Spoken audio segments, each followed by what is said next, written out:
Hello everyone. So we are discussing the chapter mechanical properties of fluids. Today in this chapter we are going to discuss about shape of a liquid drop on a solid surface. Liquid drop जो आहे जर एखाद्या plain solid surface वर जर आपण टाकत असेल तर त्याचा शेप कसा असतो तसाच का बनतो या कंडिशन्स या केसेस बद्दल आपण आज डिस्कस करणार आहोत. Okay, so let's start today's topic, that is shape of a liquid drop on a solid surface. Okay, so here we should know what is angle of contact. Okay, in last video we discussed about what is angle of contact, and in same video we also discussed about shape of meniscus. Okay, meniscus चा shape कसा असतो, concave कधी असतो, convex जो shape आहे तो कधी भेटतो आपल्याला, या सगळ्या गोष्टी बद्दल आपण डिस्कस केलेला आहे. ते केव्हा होतं, पण एखाद्या बीकर मध्ये एखाद्या टेस्ट ट्यूब मध्ये जर आपण लिक्विड घेत असेल तर त्याचा शेप वरतून कसा दिसतो ते कंडिशन होते. इथं वेगळं आहे. Okay, here something is different. Okay, now see. So first what we are going to do, we are considering a solid surface. Okay, एक सॉलिड सरफेस जो आहे आपण कन्सिडर केला प्लेन असलं पाहिजे. Okay, the solid surface which we are considering that should be plane. Why? Because if we drop a liquid drop on this surface, एखादा थेंब जर आपण इथे टाकला तो प्लेन असेल तरच तो एक शेप घेणार. Okay, if it is rough, okay, this solid surface, if it is rough, then it will spread. What will spread? That liquid drop, that which is we dropped here, that will spread and it will not take acquire shape. Okay, that shape acquire करणार. So condition is what? The solid surface which we are taking here, that should be plane. ते कसं असलं पाहिजे? Plane असलं पाहिजे. Okay. So in first case what we are doing? Solid surface वर आपण water drop टाकतो. Okay. एक छोटासा वॉटरचा ड्रॉप जर आपण इथं टाकत असेल तर तो कसा शेप घेणार? Take shapes like this. Okay. असा शेप घेणार. Okay. वरतून जर एखादा पाण्याचा थेंब जर टाकला तर तो आपल्याला असं दिसणार. Okay, clear. नाउ सी, ह्या याच्यावर हा जो पार्ट आहे दिस इज द सॉलिड. ओके, ह्याला काय म्हणाला? Solid. Okay, this part which is a liquid, ह्याला आपण लिक्विड म्हणतो. And the part remaining part, हे जे पार्ट आहे हे गॅस और एअर पार्ट आहे ना, गॅस आहे, एअर आहे, हवा आहे. Okay, so this part is calling we are air, gas or air. Okay, समजले? हा पार्ट सॉलिड आहे, हा पार्ट जो आहे लिक्विडचा आहे आणि हा पूर्ण पार्ट जो आहे तो air. Okay, now we will going to discuss how many forces are getting applied here. हा जो लिक्विड मुळे आणि ह्या सॉलिड मुळे आणि ह्या एअर मुळे किती फोर्सेस अप्लाय होत आहेत ते आपल्याला बघायचं. Okay, so here are 3 interfaces. Okay, so before going to we should know what is interface. ह्या लिक्विडचा जो सरफेस आहे आणि सॉलिडचा जो सरफेस आहे याच्यामध्ये कॉन्टॅक्ट आहे. ओके, सो हा वरचा जो लिक्विडचा सरफेस आहे आणि इकडे जे एअर पार्टिकल्स आहेत, इथं जे एअर पार्टिकल्स आहेत त्याच्यामध्ये कॉन्टॅक्ट आहे, ते इंटरफेस झाला. आणि हा जो सॉलिड आहे आणि हे जे हवा आहे तिथं पण इंटरफेस आहे. एअर पार्टिकल्स आणि सॉलिड पार्टिकल्स मध्ये पण काय आहे? इंटरफेस आहे. Okay, so there are 3 interfaces. First one is solid and liquid. Okay. Second is this solid and gas. Okay, this solid and gas interface. Third one is this liquid and gas. Okay, liquid and gas interface. Okay, so there are 3 interfaces that we are saying: solid and liquid, नंतर solid and gas. Okay, liquid and gas. Okay, आता बघा ह्या solid आणि liquid interface मुळे इथं पण एक surface tension आहे. ओके, सो सॉलिड सरफेस वर लिक्विड आहे, तो लिक्विड सरफेस आणि सॉलिड कॉन्टॅक्ट मध्ये आहे, तिथं काहीतरी सरफेस टेन्शन आहे, त्याच्यामुळे काहीतरी फोर्स अप्लाय होत आहे. We are saying that force is getting applied in this direction. Okay, ह्या बाजूने एक फोर्स अप्लाय होत आहे, त्याला आपण काय म्हणालो? T1. यस. नाव अगेन परत हा जो आपण म्हटलं होतं सॉलिड आणि गॅस इंटरफेस, हा सॉलिड आणि गॅस. ओके, याच्यामुळे पण काहीतरी फोर्स अप्लाय होत आहे that force is also getting applied due to the surface tension. इथं जे surface इथं पण लिक्विड आहे ना, त्याच्यामुळे some tension is there. Okay, आणि पण मॉलिक्युल्स कशाचे जास्त आहे, सॉलिडचे आणि एअर पार्टिकल्सचे जास्त आहे, म्हणून आपण कोणता इंटरफेस म्हणत आहे, सॉलिड आणि गॅस. लिक्विड आहे त्याचं काहीतरी टेन्शन आहे या सरफेसवर. ओके, त्याच्यामुळे सरफेस टेन्शनमुळे आणि या सॉलिड आणि गॅसच्या इंटरफेसमुळे कोणता तरी फोर्स अप्लाय होत आहे, that is due to the surface tension and direction of this that force is like this. ह्या बाजूने आहे, त्याला आपण काय म्हणालो, T2. त्याचं डायरेक्शन आपण काय म्हणालो, T2. ओके, सोबत ह्या बाजूने एक T1 अप्लाय होत आहे because of this solid liquid interface. T1 is getting applied. Okay, and because of this solid and gas interface and due to the surface tension, this T2 is getting applied. Okay, and third force, okay, this liquid surface and this gas particles are in contact to each other, so here is also surface tension. ह्या part वर पण काय surface tension आहे, आणि I am drawing a tangent. Okay, एक tangent draw केलेला आहे, त्याला मी म्हटलेलं आहे T3. ओके, एक असा एक टँजेंट ड्रॉ केलेला आहे, so that it makes angle here. Okay, और like this it makes angle, that is we are calling theta. Okay, हा जो फोर्स आहे हा कोणत्या इंटरफेस मुळे आहे, लिक्विड अँड गॅस. ओके, हा जो लिक्विड सरफेस आणि गॅस त्याच्यामुळे एक फोर्स अप्लाय होत आहे. So we have drawn the tangent like this and we call that this force as a T3.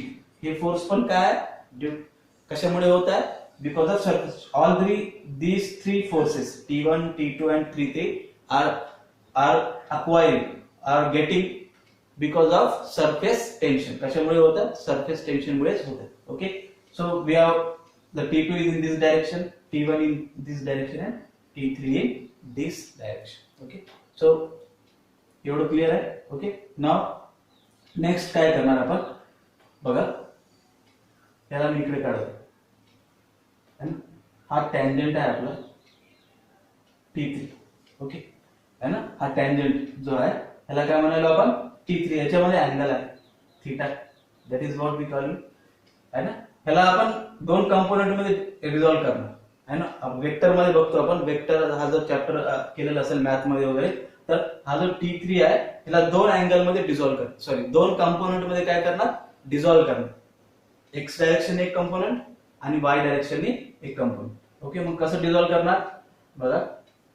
Okay, कधीही लक्षात ठेवायचं, जेव्हा अँगलला एक टँजेंटला किंवा वेक्टरला दोन कंपोनेंट मध्ये आपण डिझॉल्व्ह करत आहे, ओके, और स्प्रेडिंग दिस, और we are spreading it in two components, then ज्याच्यासोबत हा जो टँजेंट आहे ज्याच्यासोबत अँगल बनवत आहे तो कधीही कॉस राहणार, कॉस थीटा राहणार, आणि ज्याच्यासोबत अँगल बनवत नाही आहे त्याला आपण काय लिहिणार, sine theta. Okay, so T3 cos theta, इकडे काय आला T3 कॉस थीटा, आणि इकडे काय आला T3 sine theta. Okay, on this side it is T3 cos theta, आहे ना. काय म्हटलंय मी, जेव्हा अँगल कोणासोबत झालेला आहे, ह्या एक्स ऍक्सिस सोबत, म्हणून इकडे काय आहे ना cos थीटा. जर अँगल इकडे झालेला असेल याचा, तर इकडे काय आला असतं cos थीटा, आणि इकडे काय आला असतं sin थीटा. पण इफ अँगल वर याच्या सोबत, okay, so this part is what, T3 cos theta. मग पहा ह्याच कंपोनेंटला आपण,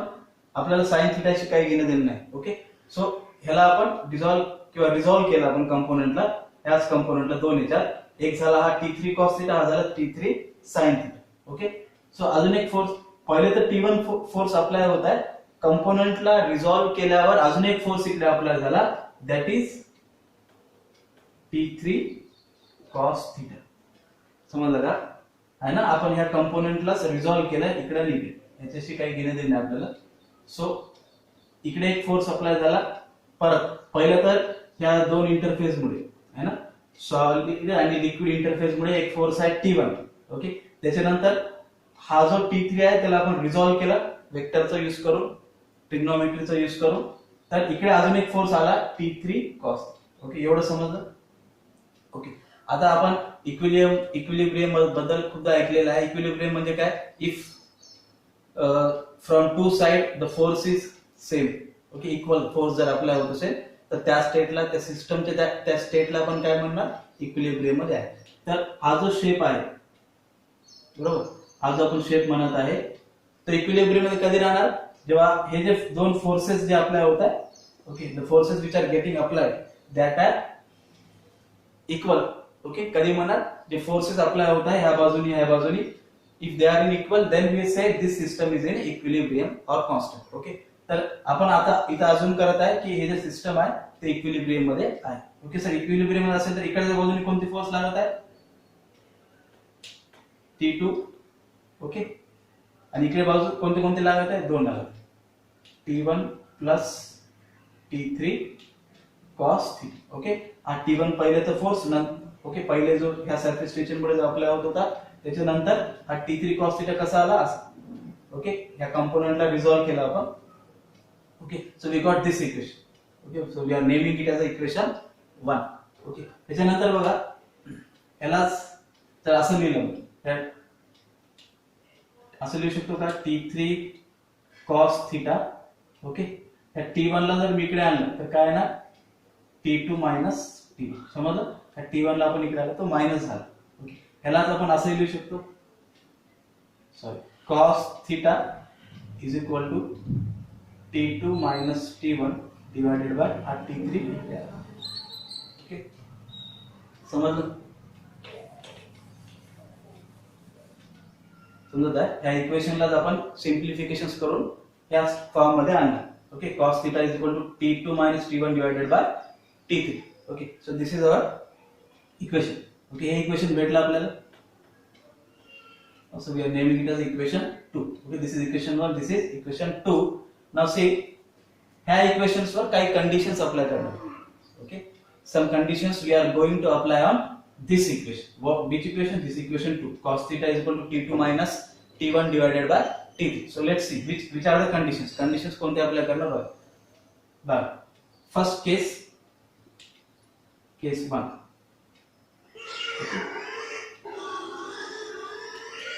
केस 1 मध्ये काय करत आहे आपण बघा, हे T2 जे आहे, हे जे फोर्स आहे, T2 जो फोर्स आहे ते जास्त आहे कम्पेअर टू T1. ओके, हे केस 1 घेतला आपण, अज्युम करत आहे ना, जर T2 जर फोर्स जास्त असेल, इकडचा फोर्स जास्त असेल T1 पेक्षा. Okay, and this T2 minus T1 is less than T3. हे आपलं अजम्पशन आहे. कोणता, T2 जास्त आहे T1 पेक्षा, तर ह्याची पूर्ण व्हॅल्यू पॉझिटिव्ह येणार ना. T2 ची व्हॅल्यू जास्त आहे, ह्याची व्हॅल्यू कमी आहे, तर हे इथे न्यूमरेटरला जे टर्म येणार हे 2 आहे, सपोज हे 1 आहे, 2 मायनस 1 काय येणार, 1 आला, पण पॉझिटिव्ह आला. ओके, आणि ह्याचा जर सबस्ट्रॅक्शन केला तर ह्याची जे व्हॅल्यू येत आहे ते कमी असलं पाहिजे कशापेक्षा, T3 पेक्षा. Okay, the value which is getting here it should be less than T3. So this is the first condition. Okay, तर बघा, तर पॉझिटिव्ह येणार की नाही व्हॅल्यू, आणि हे पण पॉझिटिव्ह व्हॅल्यू आहे. हे T2 आपण जास्त आहे म्हणालो कम्पेअर टू T1, तर व्हॅल्यू जे आहे ते काय येणार, पॉझिटिव्ह येणार. सो ह्या केस मध्ये काय येणार, द व्हॅल्यू ऑफ cos θ ची व्हॅल्यू काय येणार, पॉझिटिव्ह. ओके, तर तुम्हाला समजण्यासाठी cos θ चे व्हॅल्यूज काय असतात, त्याची रेंज काय असते हे समजलं. cos θ ची रेंज काय असते, -1 टू +1. ओके, मला 0. ओके, हे रेंज आहे. What is the range of cos θ, -1 to +1. हे -1 च्या इकडे व्हॅल्यूज नाही राहणार, याच्या मधात व्हॅल्यूज राहणार, √3/2 असे व्हॅल्यूज राहू शकतात, पण -1 टू +1. ओके, एक निगेटिव्ह 0 आणि प्लस. ओके, तर मग पॉझिटिव्ह कधी राहणार cos θ ची value.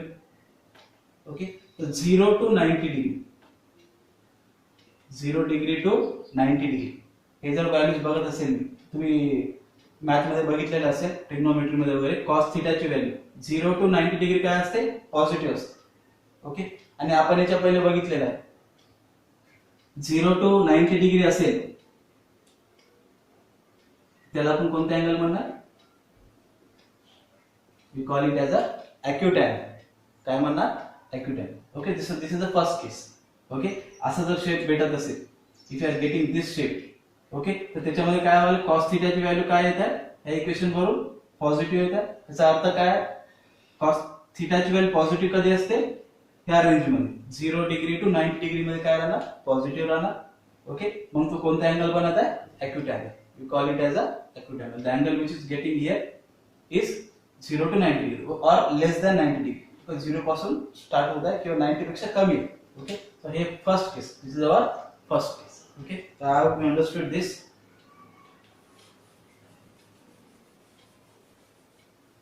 Now we are going to discuss about second case. त्याच्या पहिले आपण डायग्राम काढून घेऊया.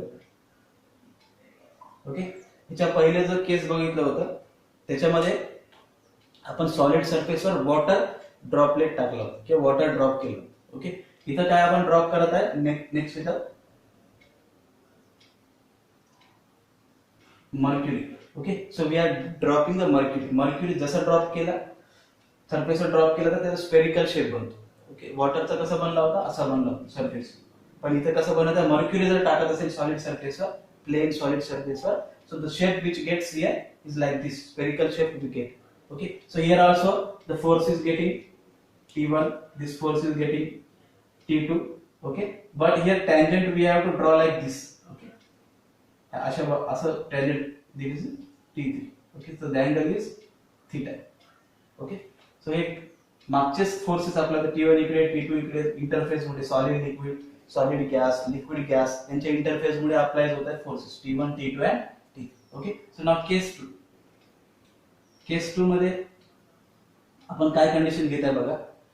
याच्या पहिले काय घेतलं होतं, T2 जास्त आहे T1 पेक्षा. आता काय घेणार, T1 जास्त आहे ना, T2 is less compare to T1. T1 ची व्हॅल्यू काय जास्त आहे, म्हणजेच काय इथं पण तसंच T2 मायनस T1 जो आहे ह्याची जी व्हॅल्यू आहे ती कमीच असली पाहिजे T3 पेक्षा. आणि ह्याचे जर सबस्ट्रॅक्शन येत आहे ते T3 पेक्षा काय असलं पाहिजे, कमीच असलं पाहिजे. बरोबर, हेच कंडिशन आहे, फक्त ही कंडिशन बदलली. आता हे T1 जास्त आहे T2 कमी आहे, तर ऑब्विसली इथं जे व्हॅल्यू आहे ते काय येणार, निगेटिव्ह येणार. Okay, so the value which is getting here is what, negative, कारण हे संख्या जास्त आहे आणि हे कमी आहे. बरोबर आहे ना, आणि हे 5 असेल तर हे 3 आहे, तर 3 minus 5 we get -2. So value which is getting here cos थीटाचे जे व्हॅल्यू येत आहे ते काय येत आहे, निगेटिव्ह. ओके, मग cos थीटाची व्हॅल्यू निगेटिव्ह कधी येते, 90 डिग्री टू 180 डिग्री. cos थीटाची व्हॅल्यू निगेटिव्ह कधी येते, तर ते आपण काय म्हणालो, 90 डिग्री टू 180. cos थीटाची रेंज काय सांगितली होती, -1 to +1. Okay, so this is the range of cos theta. So value cos थीटाची negative कधी ना, तेव्हा हे असणार 90 degree to 180 degree.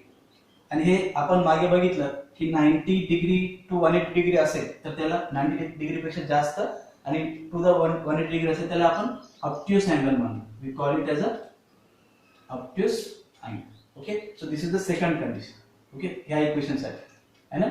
First condition मध्ये ह्या व्हॅल्यूला मोठं म्हटलं होतं, सेकंड मध्ये ह्या व्हॅल्यूला मोठं म्हणत आहे. ओके, सो फर्स्ट कळालं असेल तर आपल्याला हे समजून जाते, just we are finding the different possibilities for this equation. वेगवेगळे पॉसिबिलिटीज पाहत आहे ह्या equation. Okay, so this is the second case. Now third case, case 2 नंतर केस 3. ओके, केस 3 मध्ये आपण काय म्हणणार, दिस T2 minus T1 is equal to T3. Okay, बघा याच्या पहिले जे आपण cos थीटा ची व्हॅल्यू पॉझिटिव्ह येत असेल तर cos थीटा ची व्हॅल्यू जर पॉझिटिव्ह येत असेल तर शेप कसा बनणार, सॉलिड सरफेसवर असा बनणार. Okay, suppose value of cos theta is getting negative, then we get shape like this, असा शेप भेटणार. ओके, आता थर्ड केस जे म्हणत आहे आपण, दिस T2 minus T1 is equal to T3. म्हणजे ह्याची जे व्हॅल्यू आहे तेवढीच व्हॅल्यू आहे. सपोज ह्याची व्हॅल्यू जर 2 असेल तर ह्याची पण व्हॅल्यू काय राहणार, 2. मग हे 2 काय होणार, कॅन्सल होणार, तर व्हॅल्यू काय येणार, 1. समजलं का, या दोघांची व्हॅल्यू आपण काय म्हणालो, इक्वल आहे केस 3 मध्ये. So this value of cos theta becomes 1. cos थीटाची व्हॅल्यू काय होणार, 1 होणार. बरोबर आहे ना, हे जेवढं आहे तेवढंच हे आहे, कॅन्सल झाले. So we get value of cos theta is what, 1.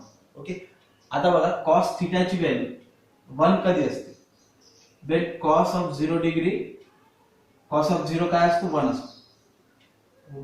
ठीक आहे, मग इथे अँगल ऑफ कॉन्टॅक्ट किती व्हायला, थीटा म्हणजेच काय, हा अँगल ऑफ कॉन्टॅक्ट, हे किती व्हायला, 0.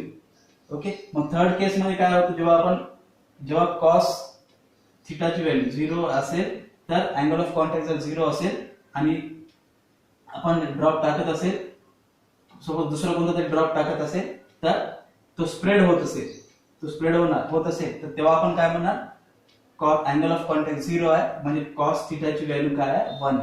ओके, ह्या इक्वेशनवर इथे पुट केलं ना आपण, कधी इक्वल आहे जेव्हा ह्याची व्हॅल्यू आणि ह्याची व्हॅल्यू काय सेम असेल, these two values are same or equal, then we are saying this case. Okay, मग तेव्हा काय होणार, तो जो आपण ड्रॉप टाकत आहे तो काय होतो, स्प्रेड होतो. Okay, the drop which we drop in that gets spread.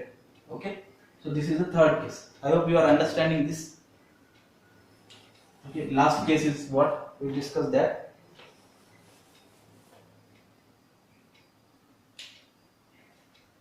Fourth one. Okay, if आतापर्यंत आपण काय बघत होतो, T3 जो आहे तो मोठा आहे याच्यापेक्षा, आणि T3 जो आहे तो याच्यापेक्षा मोठा आहे. ओके, आता काय म्हणणार आपण, दिस T2 minus T1, this T2 minus T1 is less than T3. हे फोर्थ केस आहे ना, ह्याची व्हॅल्यू काय, sorry fourth case is what, आतापर्यंत आपण काय म्हणत होतो, T3 ची जे व्हॅल्यू आहे ते जास्त आहे असं म्हणत होतो की नाही. तर आता बरोबर आहे, हेच बरोबर आहे. ठीक आहे, T2 minus T1 ची व्हॅल्यू जास्त आहे ना कम्पेअर टू दिस T3. आता ह्याची, आता हे न्यूमरेटर आहे आणि हे काय डिनॉमिनेटर. आता डिनॉमिनेटरची व्हॅल्यू कमी म्हणालो ह्याच्यापेक्षा आहे ना, डिनॉमिनेटरची व्हॅल्यू काय म्हणालो, कमी आहे म्हणालो, तर ह्या कॉस थिटाची व्हॅल्यू जास्त होणार आहे ना, 1 पेक्षा जास्त येणार. The value of this cos theta is what, more than 1. Okay, मग ते केस पॉसिबल आहे का, this case is impossible. Why, because I told you that the range of cos theta, थिटाची जे रेंज आहे -1 to +1 असेल, मग 1 च्या इकडे जाणार नाही. मग आता ह्याची जर व्हॅल्यू जास्त असेल, सॉरी ह्याची जर व्हॅल्यू कमी असेल compare to this, okay, the value of this is less, कमी म्हणजे याच्या पहिलेचे जे केसेस बघितले त्याच्यामध्ये व्हॅल्यू जे T3 ची व्हॅल्यू काय होते ह्याच्यापेक्षा जास्त होते, पण इथं काय म्हणालो, T3 ची व्हॅल्यू काय आहे, कमी आहे compare to this, so value gets more, cos थिटाची व्हॅल्यू काय आहे ना जास्त, आणि ते इम्पॉसिबल केस आहे. अशा केस मध्ये पण जो लिक्विड आपण ड्रॉप करत आहे तो स्प्रेड होईल. Okay, so this is all about the shape of a liquid drop on a solid surface. एखाद्या solid surface, plane solid surface वर जर आपण लिक्विड कोणताही एखादा टाकायचं, मर्क्युरी टाकलं तर स्पेरिकल घेणार, वॉटर टाकलं तर असं घेणार. ओके, मग त्याचे डिफरंट केसेस बघितले by this equation, cos theta is equal to T2 minus T1 divided by T3. Okay, so this is all about the shape of a liquid drop on a solid surface. Okay, next topic that is we are going to discuss is, okay, theoretical topic, that is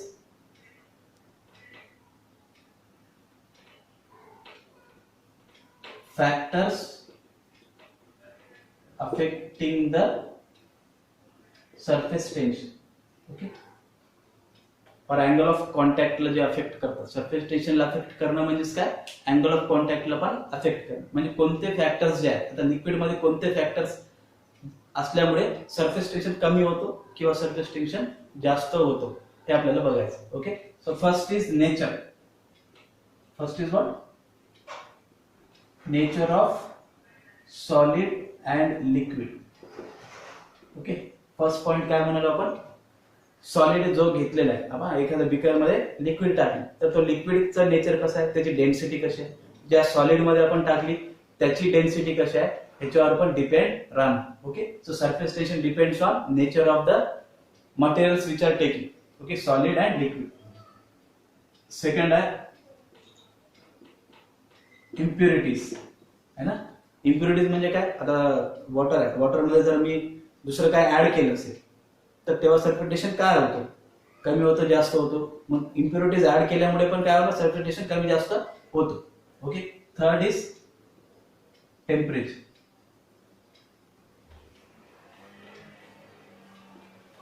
third one is what, temperature. Temperature जर त्या लिक्विडचं आपण कमी जास्त करत असेल तरी पण काय होतं, सरफेस टेन्शन जो आहे तो काय होणार, अफेक्ट होणार.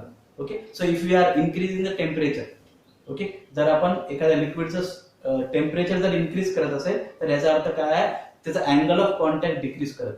Okay, so we are decreasing the angle of contact, म्हणजे झिरो करा म्हणजे नियर टू झिरो करायला. झिरो करायला म्हणजे झिरोच करायला असं नाही, पण कमी करायला. अँगल ऑफ कॉन्टॅक्ट काय करायला आपण कमी. If we increase the temperature then angle of contact what gets decreases. Okay, so these are the three factors that affect the surface tension.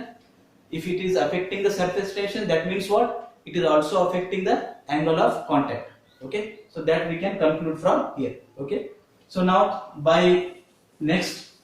examples, by taking some examples, we will understand this. Okay, how these impurities are getting added and how what happens if we added the impurities. First we will discuss about the impurities. Okay, first impurities बद्दल discuss करणार. Okay, पहा आता जर impurities add करत आहे ना, water असेल, water मध्ये जर मी सॉल्ट टाकलं, सॉल्ट काय होतं, कम्प्लिटली वॉटर मध्ये काय होणार, डिझॉल्व्ह होणार. थोड्या वेळाने काय होणार, काही वेळातच काय होतं, सॉल्ट जो आहे it gets completely dissolve in water. Okay, in this case, अशा केसेस मध्ये if in water or in any liquid the impurity is getting dissolved completely, at that case the surface tension of that liquid increases. surface tension काय होणार, त्याचा increase होईल. बघा आपण काय म्हणालो, जर डिझॉल्विंग म्हणाल आहे ना, आपण इम्प्युरिटीज टाकलं तर डिझॉल्व्ह नाही झालं तर नाही, इम्प्युरिटीज टाकलं आणि ते पूर्ण कम्प्लिटली जर वॉटर मध्ये किंवा दुसऱ्या लिक्विड मध्ये डिझॉल्व्ह होत असेल तर तशा केसेस मध्ये काय होणार, सरफेस टेन्शन जे आहे त्या लिक्विडचं काय होणार, इन्क्रीज होईल. Okay, why, because the cohesive force gets increases. Okay, त्या सॉलिड जे आपण इम्प्युरिटी ऍड केलेला आहे ते पूर्ण डिझॉल्व्ह झाल्यावर त्याची डेन्सिटी वाढते, त्या लिक्विडची काय होते, डेन्सिटी इन्क्रीज होते, त्याच्यामुळे त्याच्या आतमध्येच कोहेसिव्ह फोर्स इन्क्रीज होतो. आणि त्या आपल्याला माहित आहे सरफेस टेन्शन का असतो लिक्विड मध्ये, due to the cohesive force, and due to that cohesive force surface tension also gets increase. Okay, so this is the one point. Okay, second point जो आहे इम्प्युरिटीज साठी, जर आपण डिटर्जंट वगैरे add केलं वॉटरमध्ये, डिटर्जंट ऍड केलं किंवा phenol म्हणून एक केमिकल आहे ते जर ऍड केलं तर फेस वगैरे येतो बघा पाणी, म्हणजे कम्प्लिटली डिझॉल्व्ह होतो, काहीच पार्ट डिझॉल्व्ह होतो, काही नाही. Okay, so it means what, some part is getting dissolve, some are not getting dissolve. अशा केसमध्ये काय होतं, अँगल ऑफ कॉन्टॅक्ट जो आहे, सरफेस टेन्शन डिक्रीज व्हायला काय होला, अशा केसेसमध्ये काय होतं, सरफेस टेन्शन डिक्रीज होईल. बरोबर ना, तर डिझॉल्व्ह होत नसेल लिक्विड किंवा लिक्विड मध्ये जे आपण डिटर्जंट वगैरे टाकलं ते कम्प्लिटली डिझॉल्व्ह, थोडंसं पार्ट डिझॉल्व्ह होतं, थोडंसं नाही होईल. अशा केसमध्ये काय होतं, सरफेस टेन्शन जो आहे तो डिक्रीज होतो. ओके, कम्प्लिटली डिझॉल्व्ह होत असेल तर इन्क्रीज होणार, नाही तर डिक्रीज होणार. Okay sir, angle of contact काय होतं, कमी होतं. समजत आहे का, सरफेस टेन्शन डिक्रीज व्हायला म्हणजे अँगल ऑफ कॉन्टॅक्ट काय व्हायला, अँगल ऑफ कॉन्टॅक्ट जो आहे ते पण डिक्रीज आहे. म्हणून आपण साध्या पाण्याने जर कपडे धुत असेल, नुसतं पाणी न धुत असेल तर ते डाग वगैरे आहे कपड्यावरचे ते निघतात का, नाही, कारण नुसतं पाणी आणि ते जो फॅब्रिक आहे, कपडा आहे, क्लॉथ आहे, त्याच्यामध्ये अँगल ऑफ कॉन्टॅक्ट बरोबर होत नाही. ओके, पण जेव्हा आपण डिटर्जंट ऍड करायलो तर त्या वॉटरचं सरफेस टेन्शन काय व्हायला, कमी व्हायला, त्याच्यामुळे त्याचा अँगल ऑफ कॉन्टॅक्ट जो आहे तो पण कमी व्हायला. अँगल ऑफ कॉन्टॅक्ट कमी व्हायला म्हणजे काय व्हायला, ते कॉन्टॅक्ट चांगला करणार आहे ना, अँगल कमी होतं, कॉन्टॅक्ट कमी व्हायला असं म्हणायला आपण, तो जो अँगल आहे तो कमी व्हायला आहे ना. जर झिरो अँगल ऑफ कॉन्टॅक्ट झिरोवर येत असेल तर सरफेस जो कपडा आहे आणि तो जो वॉटर आहे त्याच्यामध्ये अँगल काय होणार, सॉरी कॉन्टॅक्ट जो आहे तो काय होणार, चांगला होणार. त्याच्या कॉन्टॅक्ट जर चांगला होत असेल तर ते दाग वगैरे आहे ते ह्याच्यामुळे निघून जातात. डिटर्जंटच्या पाण्याने जर धुतलं तर आपण ते कपड्यावरचे जे स्टेन्स वगैरे आहेत, दाग वगैरे आहेत ते लवकर निघून जातात. साध्या पाण्याने धुतलं निघतात का, नाही. का मग, this is the reason, because if we add the detergent then the angle of contact decreases, then the contact will be more in that two surfaces, then we will use this, that's why we will detergent. Okay, so third point is what, third point मध्ये आपण दगड वगैरे टाकले पाण्यामध्ये, liquid मध्ये वगैरे दगड वगैरे टाकले म्हणजे सॉलिड इम्प्युरिटीज टाकली, म्हणजे ते डिझॉल्व्हही नाही होत, डिझॉल्व्ह होणार तर थोडंसं पार्ट आहे त्याचं काय नाही होत, पाण्यामध्ये किंवा लिक्विड मध्ये काय होत नाही, डिझॉल्व्ह. अशा केसेस मध्ये पण सरफेस टेन्शन जे आहे त्याचा ड्रॉप होतो. ओके, का ड्रॉप होतो, कारण सरफेस आपण लिक्विडच्या आतमध्ये सॉलिड टाकलेलं आहे, मटेरियल टाकलेलं आहे, ते झालं ते, आणि लिक्विडचे जे मटेरियल्स आहे, लिक्विडचे जे मॉलिक्युल्स सॉलिडचे याच्यामध्ये फोर्स ऑफ अट्रॅक्शन तयार होतो. ओके, ह्याच्यामध्ये फोर्स ऑफ अट्रॅक्शन तयार झाल्यामुळे तिथे ऍडव्हर्सिव्ह फोर्स तयार होतो, दोन म्हणजे सरफेसवर टेन्शन नाही राहणार. ओके, सो सरफेस टेन्शन काय व्हायला, कमी व्हायला, मग अँगल ऑफ कॉन्टॅक्ट पण काय होणार, डिक्रीज होतो. ओके, सो इम्प्युरिटीज मध्ये जर कम्प्लिटली डिझॉल्व्ड जर आपण घेतलं तर सरफेस टेन्शन इन्क्रीज होतं, पण काहीचं पार्ट डिझॉल्व्ह होत आहे, काहीचं कमी होत आहे, तर सरफेस टेन्शन काय व्हायला, डिक्रीज व्हायला, मग अँगल ऑफ कॉन्टॅक्ट पण कमी व्हायला. ओके, आणि जे कम्प्लिटली डिझॉल्वेबल नाही आहे, म्हणजे डिझॉल्वच होत नाही सॉलिड मध्ये, अशी इम्प्युरिटीज जरी असेल तरी पण सरफेस टेन्शन काय होतं, डिक्रीज होतं. ओके, तर मर्क्युरीचा ड्रॉप जो आहे, आपण म्हटलं नाही पहिले, मर्क्युरीचा ड्रॉप जो आहे स्पेरिकल शेपचा असतो. ओके, सरफेसवर जर टाकला तर तो कोणता शेप ऍक्वायर करतो, स्पेरिकल. ओके, सो स्पेरिकल घेण्यासाठी आजूबाजूला जर डस्ट असेल, त्या मर्क्युरीवर जर डस्ट अप्लाय होत असेल तर ते स्पेरिकल शेप घेऊ शकेल.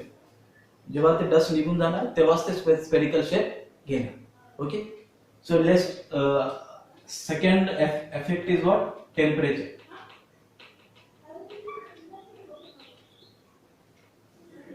Second effect is what, temperature. तर टेम्परेचरने आपण आताच म्हटलं की if you increase the temperature of the liquid then that surface tension decreases. Okay, if the surface tension is getting decreased, what it means, then angle of contact is also getting decreases. Angle of contact पण काय होत आहे, decrease होत आहे. Okay, म्हणून आपण नवीन जे कपडे घेतो, कॉटनचे जे नवीन फॅब्रिकचे जे कपडे घेतो ते थंड पाण्याने धुतो. का थंड पाण्याने धुतो, कारण थंड पाण्याने धुतलं असेल तर सरफेस टेन्शन तर चांगलं आहे, जास्त आहे. ओके, तर अँगल ऑफ कॉन्टॅक्ट तेवढा होणार नाही, है ना, अँगल ऑफ कॉन्टॅक्ट पण जास्त राहणार. तर अँगल ऑफ कॉन्टॅक्ट जास्त याचा अर्थ आपण असं नाही घ्यायचं की त्याचं कॉन्टॅक्ट चांगलं व्हायला. अँगल ऑफ कॉन्टॅक्ट जर थिटाची व्हॅल्यू जर कमी असेल, है ना, हे जे अँगल ऑफ थिटाची व्हॅल्यू जर कमी असेल तर कॉन्टॅक्ट जास्त चांगलं व्हायला, आणि थिटाची व्हॅल्यू जर जास्त असेल तर कॉन्टॅक्ट बरोबर होत नाही, याचा अर्थ असं घ्यायचा. मग अँगल ऑफ कॉन्टॅक्ट जर जास्त आहे तर त्याच्यामुळे जो सरफेस आहे, कपडे आहे, याच्यामध्ये कॉन्टॅक्ट बरोबर नाही. म्हणून आपण नवीन कपडे जे आहेत ते थंड पाण्याने धुतो. का, कारण ते कलर नाही गेलं पाहिजे, कपड्याचं काय नाही गेलं पाहिजे, कलर नाही गेलं पाहिजे. का कलर जात नाही, मग अँगल ऑफ जो कॉन्टॅक्ट आहे तो बरोबर होत नाही. का होत नाही, कारण ते थंड आहे, थंड असल्यामुळे ते सरफेस टेन्शन जास्त. ह्याच्या उलटा जर आपण दाग वगैरे काढण्यासाठी, ते कपड्याचे दाग वगैरे काढण्यासाठी आपण सरफेस टेन्शन कमी असलं पाहिजे, मग गरम पाणी वापरतो, आहे ना. कपडे जर जुने वगैरे असेल त्याचे दाग वगैरे काढण्यासाठी आपण गरम पाणी वापरतो. का, कारण सरफेस आपण म्हणालो टेम्परेचर वाढवल्यामुळे ते जे मॉलिक्युल्स आहेत, है ना, ते स्प्रेड होतात, है ना. जेव्हा आपण एखादा लिक्विडचं टेम्परेचर इन्क्रीज करायला, याचा अर्थ काय व्हायला, त्याचे जे मॉलिक्युल्स आहेत ते दूर दूर चालले, म्हणजे त्याचा जो कोहेसिव्ह फोर्स कमी व्हायला, म्हणजे याचा अर्थ काय, सरफेस टेन्शन डिक्रीज व्हायला, त्याच्यामुळे अँगल ऑफ कॉन्टॅक्ट पण डिक्रीज व्हायला, म्हणून कपडं आणि पाणी याच्यामध्ये कॉन्टॅक्ट चांगलं व्हायला. Okay, so that's why we use hot water, okay, to wash the cloth. Okay, जे जुने झालेले कपडे आहेत त्याचे दाग काढण्यासाठी आपण गरम पाणी वापरतो. पण काही असे एक्सेप्शनल आहेत. ओके, काही असे एक्सेप्शनल आहेत, जसं मेल्टेड कॉपर असू द्या किंवा मेल्टेड कॅडमियम असू द्या, मेल्ट केलेलं म्हणजे लिक्विड मध्येच आहे, कॉपर असू द्या, त्याला जर आपण मेल्ट करायलो, म्हणजे लिक्विडला जर हीट द्यायला, टेम्परेचर वाढवायला, तर सरफेस टेन्शन इन्क्रीज होते. ओके, खूप साऱ्या लिक्विडचं काय म्हणायला आपण, खूप सारे जे लिक्विड्स आहेत त्याचं टेम्परेचर जर वाढवलं तर सरफेस टेन्शन काय होणार, डिक्रीज होणार. पण काही एक्सेप्शनल लिक्विड असतात, जसं कॅडमियम असेल किंवा कॉपर असेल, जे मेल्टेड असतात. Okay, so when we are increasing temperature of these materials, of these elements, then surface tension gets increase. Okay, surface tension increase होतो. आणि सरफेस टेन्शन कोणत्या पॉइंटला झिरो होणार, आता आपण जेव्हा सरफेस टेन्शन झिरो झाला, ज्या टेम्परेचरला सरफेस टेन्शन झिरो होतं त्या टेम्परेचरला आपण काय म्हणणार, क्रिटिकल टेम्परेचर.